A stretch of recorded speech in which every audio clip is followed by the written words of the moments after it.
Welcome to the Broken News PBS K36BW with your co-anchors,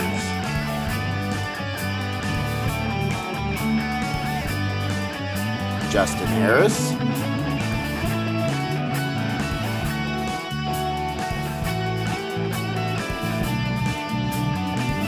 and Cody Best.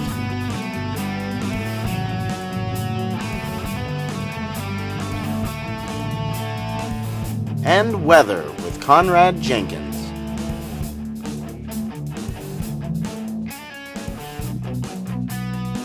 This is your Broken News. So we got Doug Wilhite's video converted to DVD. Yeah. And, that was what, 1974? State championship game, football. Yeah, State B Hawks. against Huntley Project. Really good video. Yeah. Well done. It's got the cool grain and everything. Yeah, I like their uniforms. Yellow there. jerseys, yeah. We'll We'll have to get that out. Yeah, I was just thinking that. Hello, everyone, and welcome to the 65th episode of The Broken News. I'm Justin Harris. And I'm Cody Best, and it's a beautiful day in Sanders County, ladies and gentlemen. Yes, it is. And of course, we are looking to make your day a bit brighter by bringing you some important and interesting stories, such as... Wait. This can't be right. Just read the prompter, Cody. Okay. Some important and interesting stories, such as this week's primary election results reported in an interesting way. And another edition of A Generation That Cares, a series of public service announcements produced by Mrs. Stuckey's media arts classes at the Thompson Falls High School, this week featuring recently graduated senior Kamaya Schomer. We're also going to give you your summer calendar preview, so you can plan on attending all of the wonderful events going on throughout Sanders County.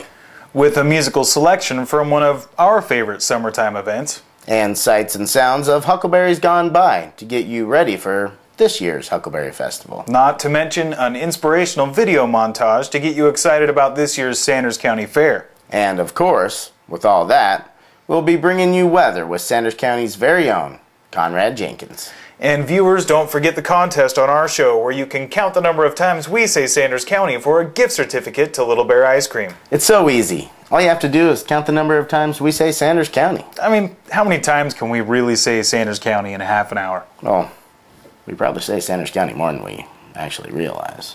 Well, hopefully one local viewer will realize how many times we say Sanders County in this episode so they can collect their gift certificate to Little Bear. And little ice cream cravers note, Little Bear is now open 7 days a week. 7 days a week? Yeah. That's what I said. 24 hours a day? No. Little bears need to hibernate too. I suppose. Now it's time to get down to primary election results. See, primary election results, that's where I was a little confused about this earlier on the show. Don't know if we should let the viewers in on this, but we film our show on Monday nights, and the election's happening on Tuesday. So how can we possibly get this out to the viewers? Why don't I just hold a piece of paper over our mouths while we pretend to say the results, and you could edit in the real results later? That's a good idea. But you're going out of town tomorrow. How can I get your voice saying the results? Just use yours. No one will notice. Yes, they will. And the winner of the Democratic primaries for a United States representative is... Dennis McDonald. See? Oh, that might really work. Let me try that. And for the Republican primaries, the candidate for United States representative is... Denny Reberg. And the much anticipated position for the Republican candidate of Sanders County Sheriff goes to... Tom Rummel. This may turn out pretty good once it's edited. And the Republican candidate for County Commissioner is... Glenn Magera. And Republican County Coroner candidate is... Kathy Harris. And for County Attorney, Republican candidate... Bob Zimmerman. And in state elections of the nonpartisan type, we have the Supreme Court position going to... Beth Baker. Now that was fun. I'll say. I want to know one thing, though. Oh, what's that? Where in tarnation are all the Democrats? Well, this is just how the pendulum's swinging right now. I suppose so. Why stop at voting, though? All parties, Republican, Democrat, Independent, Libertarian, Tupperware. Extend your right to run. I know, right? Well, anyways, moving on. As we mentioned at the top of the show, we thought it might be a good time, considering school's out and summer has officially begun, to take a look at some of the summertime activities awaiting us in the months to come. Like Sanders County Sailing.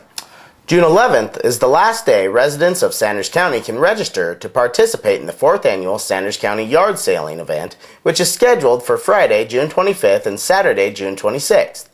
Bruce Lauby, producer of the event, shares, "The deadline is set so production of Sanders Sailing goes smoothly. We need time to develop directions to all the sails, which is included on the event website and is sent to area newspapers. Plus, we print this information and distribute it to all the participants."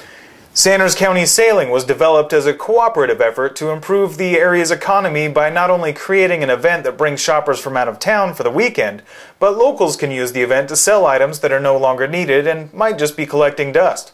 Diane Lauby, co-producer of the event, says the participant dollar goes directly into marketing the event and driving that traffic into the community. We push the event regionally from Spokane to Libby, Kalispell to Missoula, and every community in between. The event producers hope that residents and businesses will embrace the event by being creative and making it work for them. Katrina Campbell, co-owner of the Falls Motel and the Thompson Falls Market coordinator, explains, "This year we decided to open up the field we host the Thompson Falls Market on for a Friday-only flea market. People who live a bit off the beaten path have signed up to open their yard sale on our field instead of at their homes in hopes to get even more shoppers."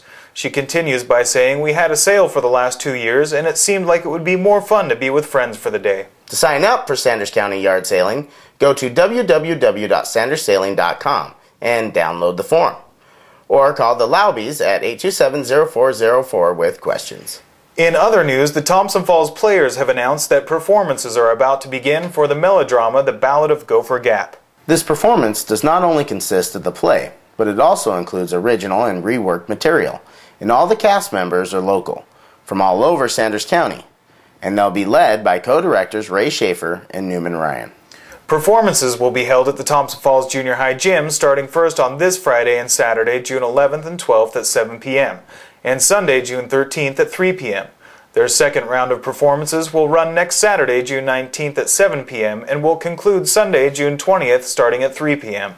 One of those performance nights may have a smaller audience than usual. Well, why is that? Well, this Saturday, June 12th, the Cabinet Ridge Riders will be holding their annual ATV rally in Trout Creek. That's right, I almost forgot. The rally starts at 8 a.m. at the Lakeside Motel in Trout Creek and runs up Vermilion River across 36 miles to the Kicking Horse Saloon on U.S. Highway 2, and then back to the Knotty Pine Saloon in Trout Creek. There will be a barbecue at the Knotty Pine with raffles for prizes starting at 5 p.m., so you'll want to be back from your ride by then. Registration for the event will take place Friday evening and then continue Saturday morning until 10 a.m. at the Lakeside. There will also be a Friday night fun run to the Lookout and Warming Hut if you're into that kind of thing. Yes, there will be. And any funds raised will go to the Cabinet Ridge Riders Fund. For more information, contact John Harris at 827-4458 or Jim Morkert at 827-9305 or via email at tfl9442@blackfoot.net.